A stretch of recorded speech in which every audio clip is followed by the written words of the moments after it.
Hi, everybody. Welcome back to the 2020 Executive Mindset Leadership Conference. I'm your host, Riley Jensen, and today I'm super excited to introduce you to one of my good childhood friends. If I understand correctly, he's the COO of Children's Hospital in Colorado Springs and has just been an outstanding friend and an outstanding person for most of my life. So I'd like to introduce you today to Greg Raymond of Colorado Springs. Greg, thanks for joining us today. Hey, Riley, appreciate the opportunity to reconnect and be with you in this format, and looking forward to learning from you today. Yeah, last time I saw you, we were freezing our trash off watching a Colorado State Utah State game in Fort Collins, and it took me about a week to de-thaw from that game. Yeah, if I remember correctly, it was a victory for the good guys. The conditions weren't great, but it was great to be with you and your brother on the sidelines there and celebrate an Aggie victory. Yeah, that was pretty fun. So you and I grew up literally, not even like a 1-minute drive. On bikes, it was probably like 5 minutes away from each other. And you came from a really, really good family. Both your parents, Spence and Melanie, were successful people in their own right, came from really, really great families up there in Cache Valley, Logan. And then you went to Logan High School, and then maybe you can fill in a little bit of the blanks after high school, like what led you on the path that you're on, led you to where you're at now, and update me, because I think I know some of the details, but I don't know all the details of what happened after high school.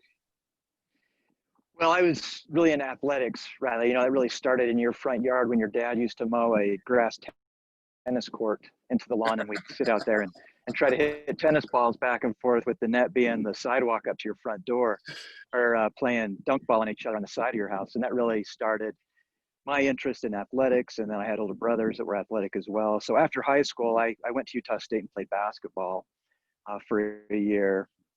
Then took some time off for a service mission with my church, and then I came back and started working towards a career in basketball, and realized that wasn't my long-term aspiration.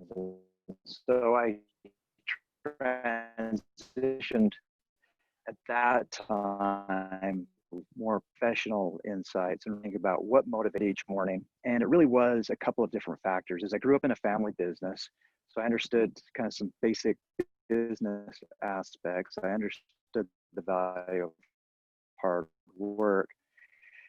That said, I'd always had a growing interest in healthcare.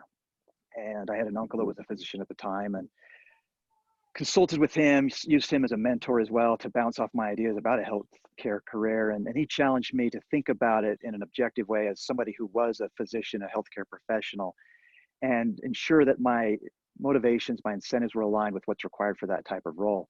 And given those conversations, it became very clear that the better approach for me, and the area that I think I may have had more success, was marrying my family background of a small business owner with a healthcare profession that led me into really pursuing interest in healthcare administration. So to validate that choice during my undergraduate, I literally went and knocked on the door of the CEO of Logan Regional Hospital, a gentleman named Rich Smith, and said, "Hey, Rich," introduced myself, "I'm thinking about being you someday when I grow up. Can I just shadow you for the summer?" And he let me do that. And it was a great opportunity. It validated what I thought healthcare administration was. He served as a mentor to me throughout a lot of my career until his untimely passing due to a very aggressive brain cancer, a glioblastoma, that took him far too soon from me and from his family and from healthcare leadership profession. And that's really what solidified my decision to go to the University of Minnesota, get a graduate degree in healthcare administration, and open the doors to the steps I've had in my career up until now. Oh, that's awesome. That's a really cool path. I know that there's a lot of people, it seems like, that I know that are in hospital administrations that graduate from the University of Minnesota. It must be a fairly good program that you got into. I know that you were always an academically minded athlete as well, and it seems like just so many good people have come out of that school. University of Minnesota has a couple of things that really distinguish it. It's one of the oldest programs in the country. It's consistently ranked in the top 2 or 3. But the real distinguishing characteristic for me was the alumni network. And as we think about executives and we think about what we need to be successful, rarely do we do it on our own. We need to have mentors, we need to have peers, both locally and nationally. And that's something the University of Minnesota program offered me and really differentiated my decision from the University of Minnesota, or excuse me, the University of Michigan, which was my other alternative. Just the depth and breadth of that national network that didn't necessarily exist with the University of Michigan program at the time and some other programs I was considering. Oh, that's awesome. That's awesome. So just flipping gears a little bit, and this could be based on your athletic background, playing basketball at Utah State. This could be based on your business experiences, attending a school like University of Minnesota that was really tough. But when you think about mental toughness, and when you think about the mindset that it takes to be successful, whether it's on the court or whether it's off the court, whether it's in the boardroom or in the locker room, what do you think it means to you? What does mental toughness mean? How has it served you? How has it helped you at all?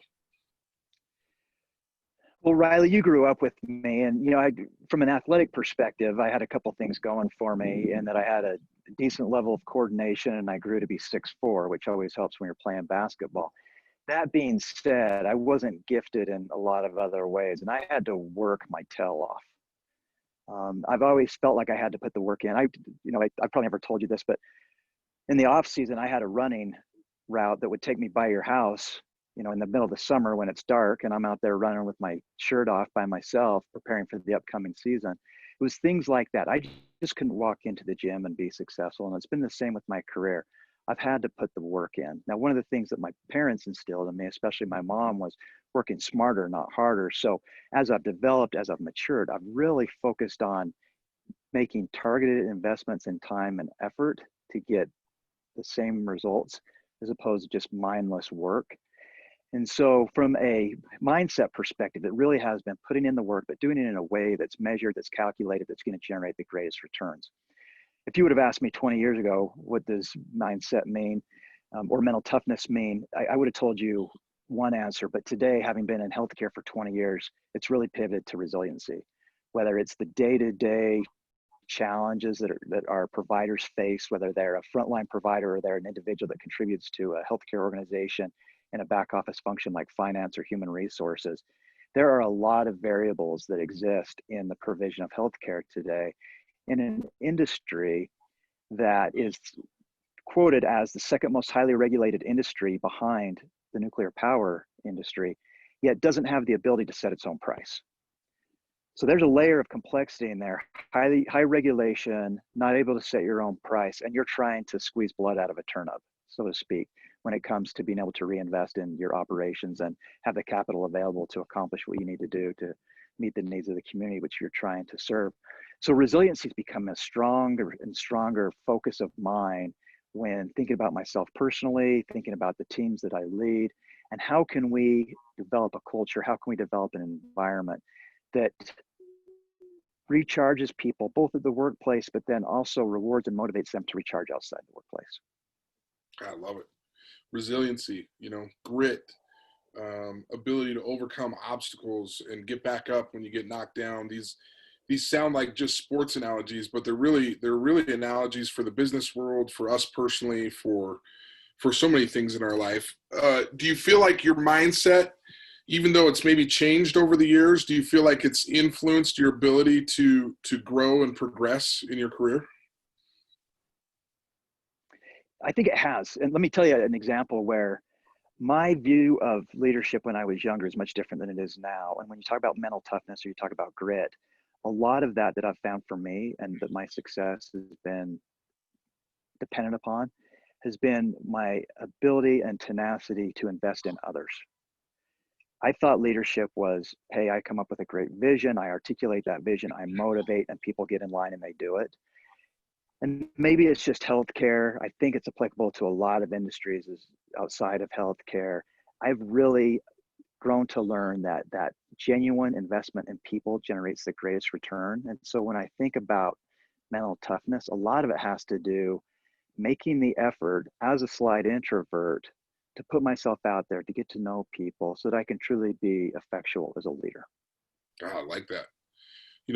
I talk a lot of times about just kind of being yourself, right? But sometimes being yourself isn't necessarily the best way, but being authentic to yourself and being genuine and being invested in other people and helping people get to where they want to go. Well, that's just a really, really cool answer. What do you think that your biggest failure has been, and how did you overcome it?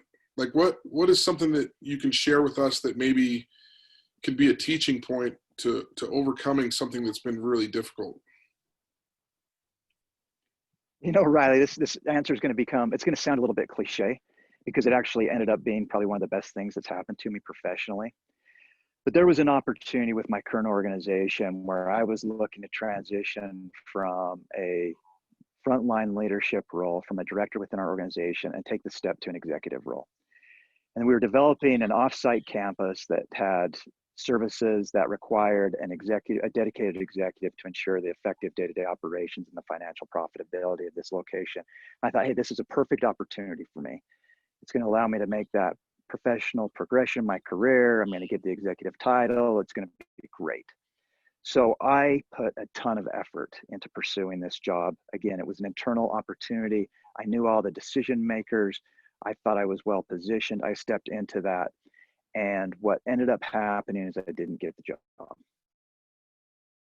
And I was devastated. I was questioning my long-term viability in my organization. I was questioning my preparation. I was questioning my overall skill set, because in my mind, I'd done everything I needed to advance to that job.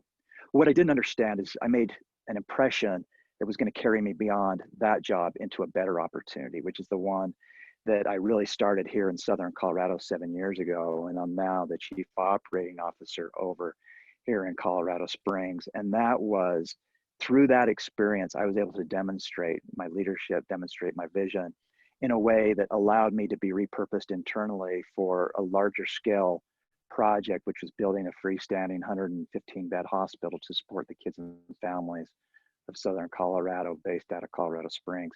So it's cliche in that, hey, it's the best thing that ever happened to me. But from a failure perspective, it introduced a lot of doubt into my mind, specific to those items that I already mentioned around preparation, strategic development. Was this organization the right cultural fit for me? So that's one where it's a train I'm kind of glad I missed, because it presented another opportunity, but it was tough at the time. Yeah. So what did you do? So here you are, you've been working for this company or this organization for a while. You don't get the advancement or the job that you thought that you should get or that you wanted. You're feeling some doubt. You're feeling some frustration. You felt like you were prepared. You felt like this was going to be a good opportunity for you. At that point, what do? Did you just put your head down and work? Did you continue to grow and progress? What were the steps that you took until you got to this position? Because you probably didn't know automatically that you'd had a good influence on whoever was interviewing you, and that they'd kind of changed their mindset about you. You probably had to just revamp yourself. Yeah, I'm smirking a little bit because in full transparency, I told our senior vice president of human resources that I think they made a mistake. I was as overt in providing my disgruntled feelings as I'd ever been in this organization, because I kind of threw my hands up in the air and said, hey, if they don't want to invest in me, then I don't know that I need to bend over backwards. And I don't know that was received favorably, but what it did, it was somewhat liberating to me that I was able to kind of shirk that weight off my shoulders and have my peace. Fortunately, I chose the right person to have that conversation with, so that it didn't disadvantage me as I was under consideration for the opportunity in Southern Colorado. So I think that was one of it. I had to process it internally. But then secondly, it is a great organization. I mean, it's hard not to align around the mission, vision, and values of a pediatric hospital.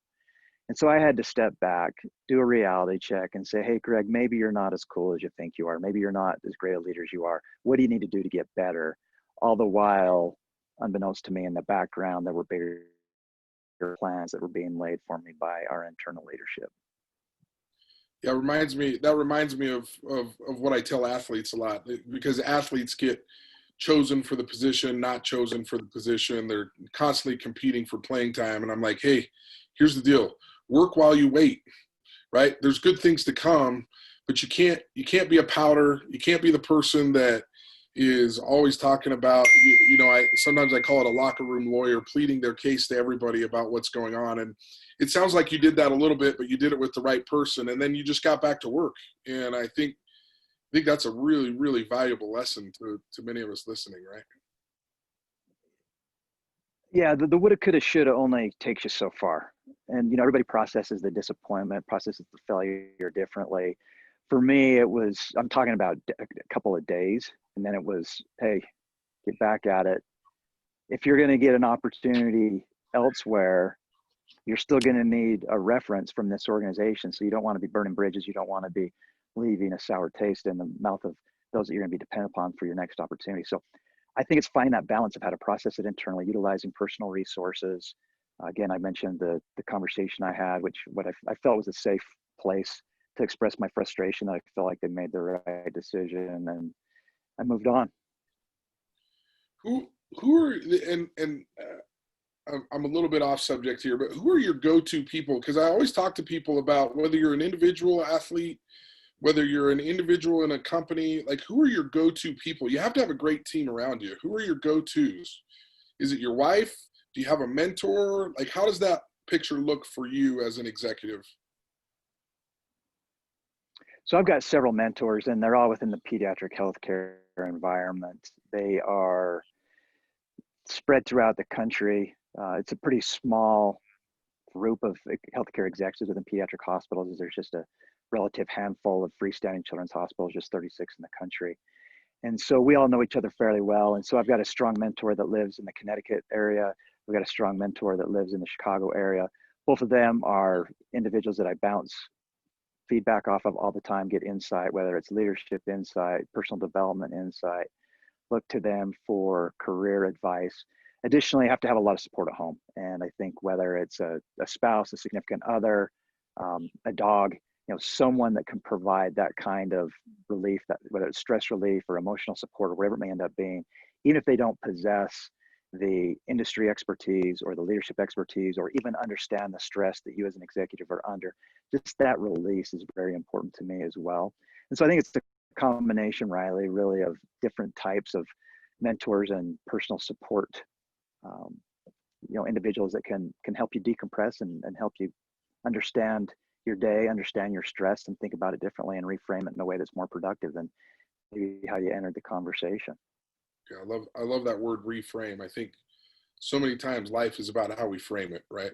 And we can have skull and crossbones around the picture of our life, or we can have rainbows and unicorns and glitter, but we get to choose what kind of frame we put on our life and our situations. So I love that word.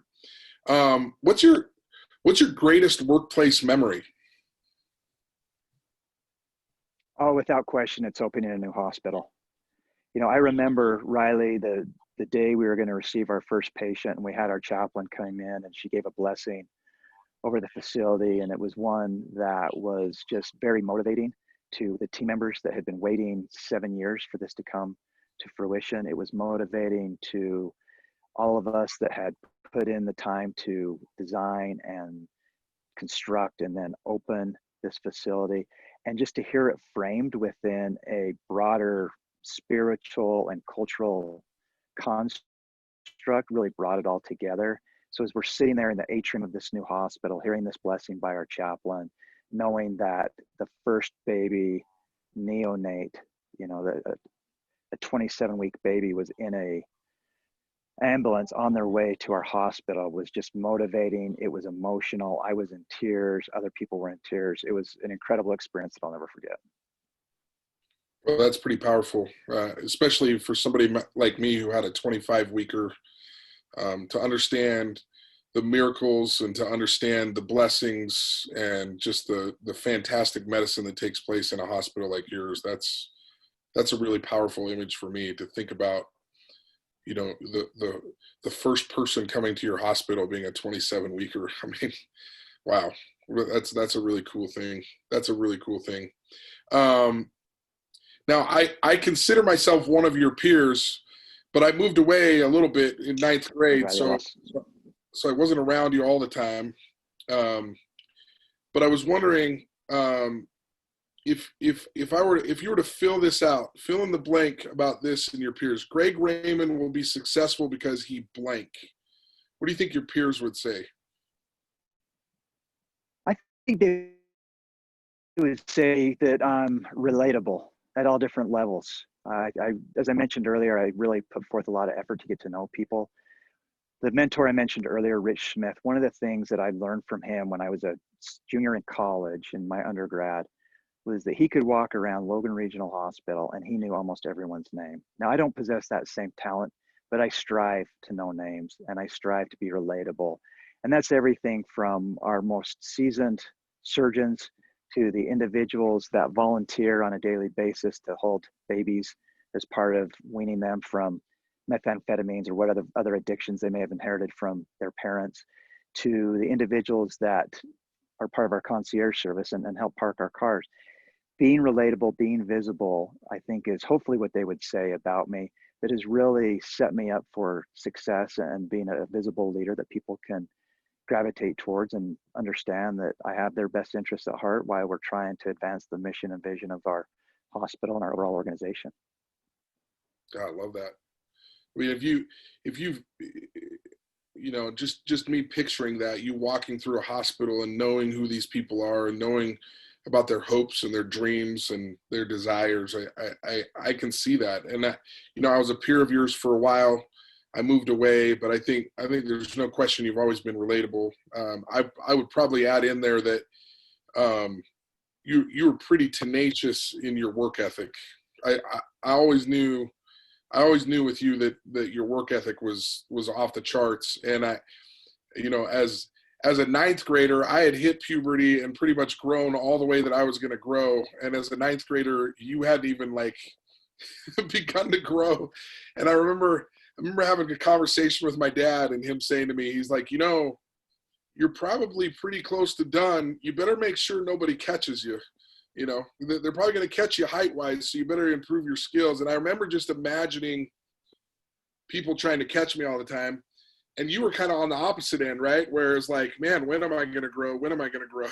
And you were kind of just working while you wait, like we talked about earlier. And then you were able to play college sports. And I remember watching you play just in the hyper gym at Utah State when I was playing football up there. And I was like, oh my gosh, that guy's a man-child on the basketball court. But I just remember that work ethic, you know, as a semi-peer of yours.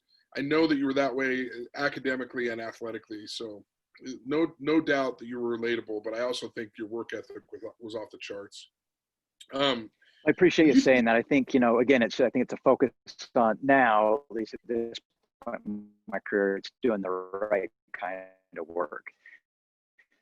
Back in my athletic days, it was priorities, both personally and professionally. I have to be much more strategic in where I invest the time and what kind of effort I put forth to gain the greatest impact with that work. So to maintain some level of work-life balance. Yeah, I can see that. If you were to like just kind of go back, we talked a little bit about your mentors. You've obviously had some great coaches. You had older brothers that were our coaches growing up, that were great athletes. Are there any that stick out to you? Are there any life lessons that stick out to you from either your parents, your grandparents, coaches, mentors? Does anything stick out to you? You know, I got a chuckle. I forget how long ago it was, Riley, but you posted on Twitter a famous saying from one of our high school coaches. You know which one I'm referring to, I'm sure. I know which one. I'll give you the honors of saying it. You can't fertilize the field by farting through the fence. You know? You know, I think we spoke to that quite a bit here. You got to put the work in, right? Just to hope and dream. You know, that's not a strategy. You've got to put your best efforts forward. You know, so I think that's part of it. You know, the other thing that when I think about my development is really being deliberate and putting myself in positions to succeed.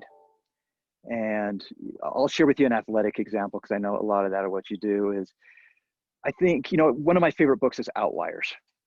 So those of you that haven't read Outliers, it's a Malcolm Gladwell book where he really uses several different examples of how people aspire, how people obtain the success that they did based on the circumstances with which they were placed in, how they took advantage of that. Everything from the Beatles to Bill Gates to the success of Tiger Woods. Asian Americans and Tiger Woods and all that.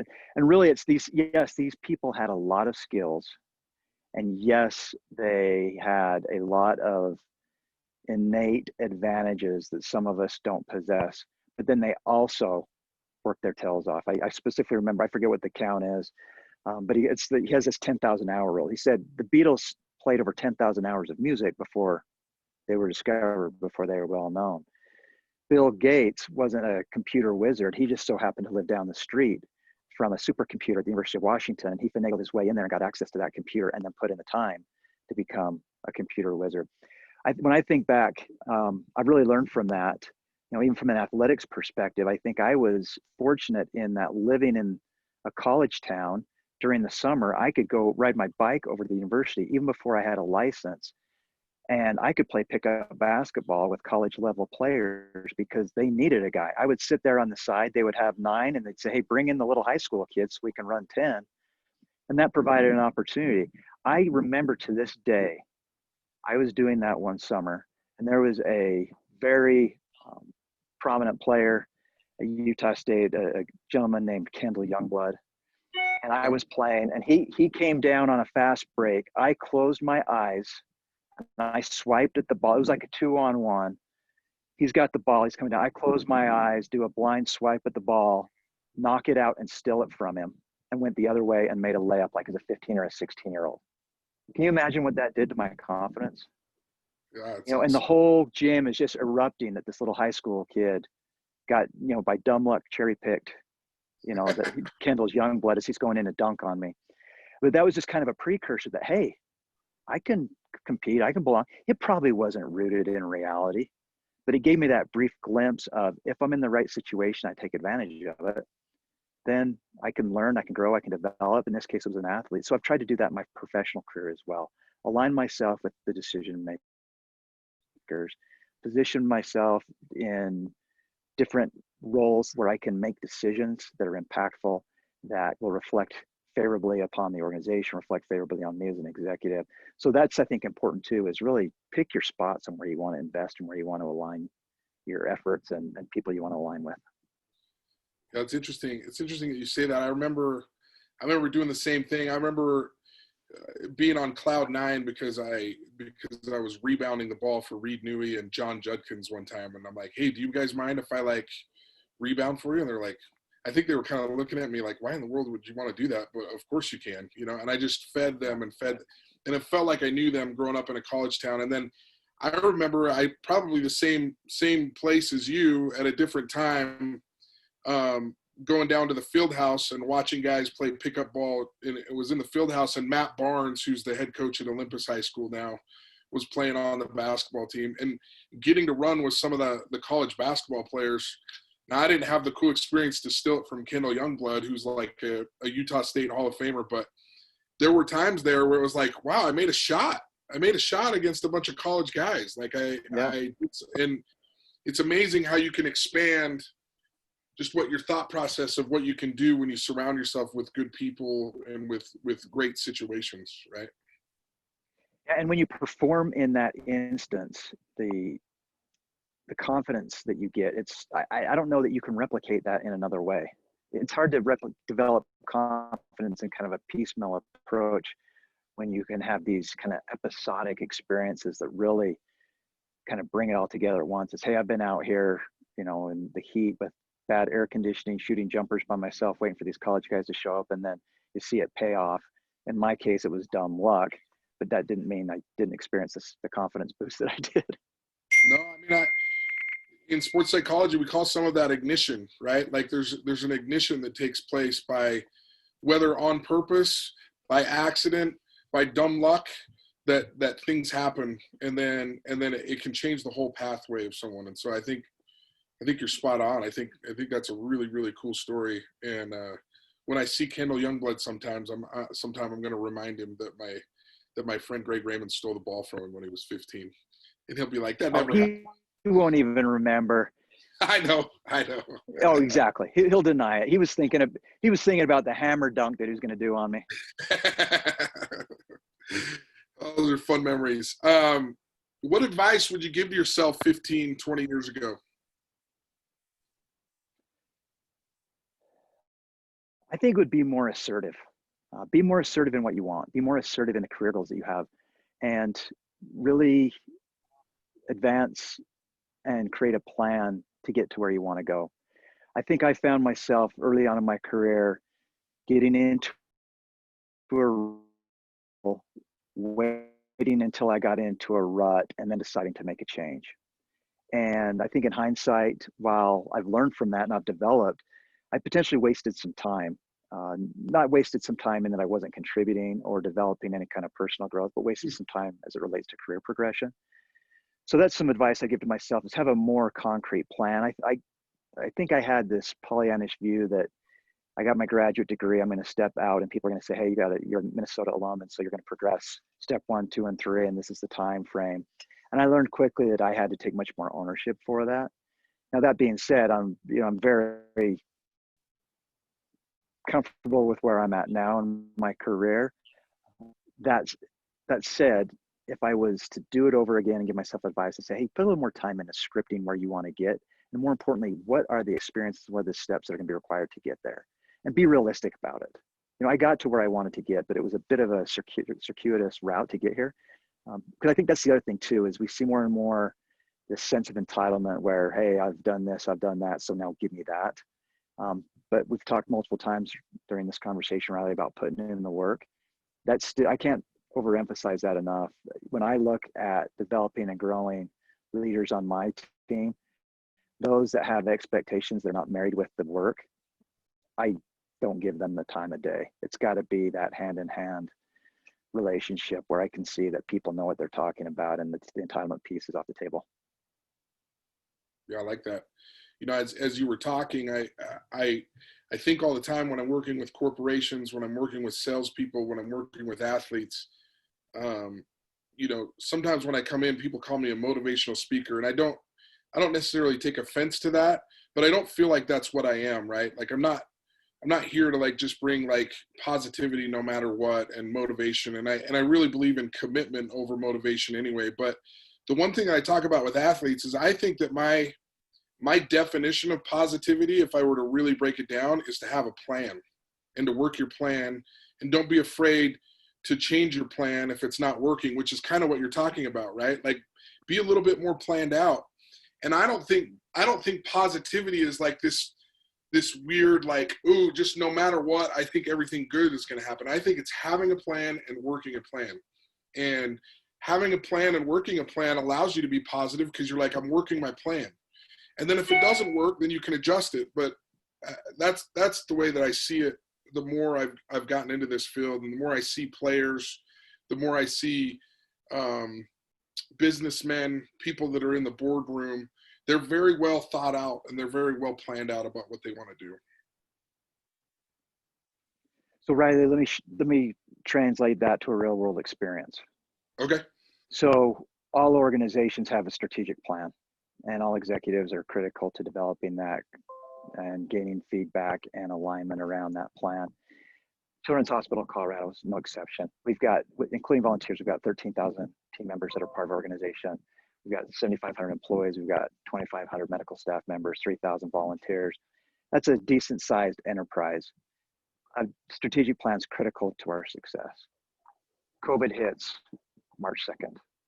That strategic plan is effectively junk. And so what we have had to do is work our plan. What if that strategy continues? What if that strategy stops? And most importantly, how have we pivoted timely so that we can deliver on the more aspirational aspects of our plan while recognizing that the tactics that are part of that have to change significantly to address our immediate response to the COVID pandemic. And so if you think about what you just described, whether it's an athlete with a plan, or it's an executive with a plan, or a business with a plan, what I have learned over the last 6 months or so is that the plan doesn't necessarily need to change, but if you're not nimble in the tactics and the strategies relative to that plan that you're willing to deploy either locally or at a broader or a system level, you're going to be at a disadvantage. And it took something like COVID for me to get the aha, where I'm just about a fourth of the overall organization under my responsibility to say, hey, we've got to learn how to be more nimble, because healthcare is not synonymous with a nimble organization. God, that's great. That's a beautiful example. I love it. And I wasn't even thinking in terms of COVID, but clearly that's on your mind. That's on my wife's mind, who works for Intermountain Healthcare in Salt Lake City. Um, Being athletic in your approach, being nimble, being able to be flexible and adaptable. I mean, that's really mental toughness, right? Like that's just toughness. Like being nimble, being able to take a punch and adjust. And that doesn't mean that you go away from your core values, but you adjust the way that it's maybe being executed. I love that imagery. Well, and the other thing too, right, and Riley, the other thing to that too is it's one thing to be able to do it yourself. It's another thing to manage through change. And I think that's where a lot of executives are stressed right now, whether it's in the healthcare industry or it's athletic administrators or it's other business leaders. There's a lot of stress and there's a lot of change. People don't know if their kids are going back to school, what that's going to look like. That all carries over into the workplace. And so how do you as an executive, how do you as a leader, how do you as an athlete manage your own stress, manage your own change management, and then project a level of support to ensure the resiliency of your team members that they can do the same on their own? And what resources are you willing to invest in to ensure that your teams can be successful so that you can continue operations, you continue your training, you continue, whatever aspect of your career, wherever your career might take you. And so I think that's, the challenge for all of us right now in this period of time is change management, not just of ourselves, but of our teams. That's awesome. That is such good insight. I'm going to give you 3 words. Tell me which one's the most important. Bravery, courage, vulnerability. Oh, no question, vulnerability. And why I say that is relative to my type of leadership. If I am so egotistical or I am so confident in my decision making that I'm dismissive of the phenomenal people I've put around me, whether it's my chief medical officer, my chief nursing officer, or my finance leader, then I'm doing a huge disservice to myself and to my personal success, but more importantly to the success of the organization. That said, I have to be vulnerable to them giving me negative feedback or constructive feedback and challenging me in the way I'm leading, the decisions that I'm making. And that's the way I want the culture of my leadership team to be, is that, yes, I'm the chief operating officer. Yes, the buck stops with me, so to speak. But if it's a fear-based leadership model, I'm not going to be successful. And that's going to require me to be vulnerable to things I may not want to hear. I love I it. need them to show me my blind spots. Yeah, I personally feel that that's a great choice, just because I think vulnerability actually leads to courage and bravery, right? Like I think you have to be vulnerable to be brave. I think you have to be vulnerable to be courageous and understand exactly who you are, what the feedback is, and then you can be courageous in the face of fear, right? And so I think what great answers, what great insights. What's your philosophy on team building and establishing culture? I mean, obviously this was a 7-year project for you. There's a ton of people that are there. I really feel like culture separates people from, I mean, I'll bet I could go around and I could talk to the COOs all the way around the country that understand the logistics and the different things that they need to do. But I think the ones that separate each other, whether they're coaches, whether they're COOs or whatever else, it usually has to do with culture. So I'm interested on how you feel that you need to build that, and how do you grow it, I guess, organically. Culture is an area that has continual focus underneath my watch. And the reason why I say that is I don't think you can have competing cultures. I think you can have micro cultures that are complementary to the overall organizational culture, but not necessarily competing. So let me talk about that a little bit more. So Children's Hospital Colorado is number 6 ranked pediatric hospital in the country. What that means is that our outcomes are almost unparalleled anywhere else. And so our culture has to be predicated on quality and safety. If we have cultural norms that violate a sense of safety or culture, safety or quality, then we've got an internal conflict that's not going to work. So I'll come up with an example. If we have an accepted cultural norm where we are loosey-goosey with team member safety as they're walking in and out of the building, or we are allowing clothes to be worn that could lead to slips, trips, and falls or something like that. If we're not respecting the safety of our team members, but yet we turn around and expect them through our culture to provide high quality and safe care to our patients, there's a disconnect there that doesn't work. So from a cultural perspective, there's got to be alignment throughout the organization. You know, if we are expecting our team members to provide a patient-family experience that is appropriate in language, communication, the time spent with individuals, using appropriate levels of communication that can be understood, yet we allow for behavior kind of behind the scenes that doesn't reflect that same dynamic of mutual respect and health, equity, and inclusion and diversity, then that's a disconnect in our culture. So it's really trying to get all of those things aligned so that our team members aren't guessing how do I have to act in this situation versus that situation. We just want the cultural norms to be consistent throughout. So that's what we spent a lot of time working on. We've got a lot of success stories. We've got a lot of areas where we're falling short, and we continue to work on that. And that's the responsibility of leadership, is to continue to provide tools and experiences for people to learn from, and then ultimately hold them accountable. I love that. Just it's clarity and communication, right? Like constantly being clear, concise, and communicating what it is that your culture is, and then allowing them to kind of adopt that into their own lives, right? And sometimes it's being as explicit as what our culture isn't. You know, there's some things we definitely are not, and we've got to be real clear about that. You know, health equity and inclusion and diversity is a huge consideration for an organization like ours, where we treat kids from all 50 states. We treat kids from countries all over the world, and we have all kinds of backgrounds, all kinds of language barriers, all kinds of cultural differences that come with all those different populations. And we have to have a workforce that cherishes that is able to reflect the importance we place on that. Things like that factor into our culture as well, and the day-to-day interactions we have with each other. I like that too. You have to establish what you are and what you aren't. I really like that. That's beautiful. Last question. Well, no, there's a couple questions, but what do you want your legacy to be? What do you want to be remembered by? Either by your family, as a business person. I don't know if they're the same or if they're different, but what do you want your legacy to be? They're definitely different in my mind. Let me talk professionally. I think I'm just a placeholder, to be honest with you. From a healthcare executive perspective, the providers of the care, those are the ones that leave the lasting impressions on families, on kids. And really, I view my role as not to be an obstructionist to that. If I'm successful, I'm going to align resources, I'm going to align people, I'm going to make targeted investments in programs or maintaining new programs or maintaining existing programs.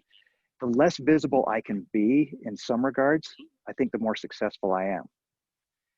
If I'm too visible, that may mean that there's issues that need my level of involvement or resolution.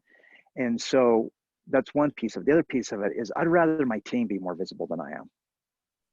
My chief nurse should be out there, and she should be the voice for the nursing care throughout the organization, not me stepping in and course correcting.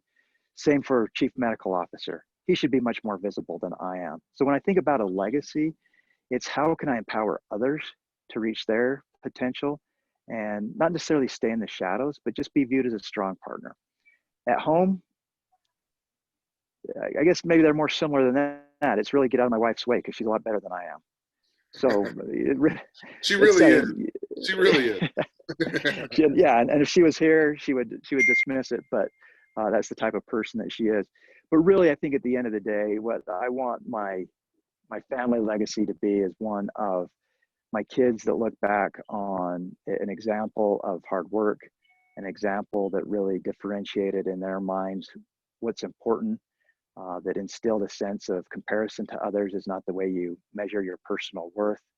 Things like that. That's where I want my legacy to be with my family, is that contentment comes from internal happiness, not external distractions. Love it. Well, Greg, I know that you're a busy man. I appreciate you taking just a couple of minutes with us today. I want you to be able to get back to your family, get back to your work. And thank you so much for joining our conference this year. That has been one of the best interviews I've had in a long time. So I appreciate it. I appreciate your time. And hopefully I'll see you at a couple more Aggie games here and there. Absolutely. Riley, love what you're doing. Love your social media presence. Love your podcast. Keep doing it. Keep motivating. You're not a motivational speaker. Keep coaching people up to reach their highest potential and do it in a way that they really understand their pure or their true self-worth. And really appreciated the insight you've given me over the years, being a friend, being a colleague, and now being a professional resource. So continued success to you and all the work that you're doing, and you're growing enterprise. Thanks, Greg. We'll talk to you soon. Looking forward to it.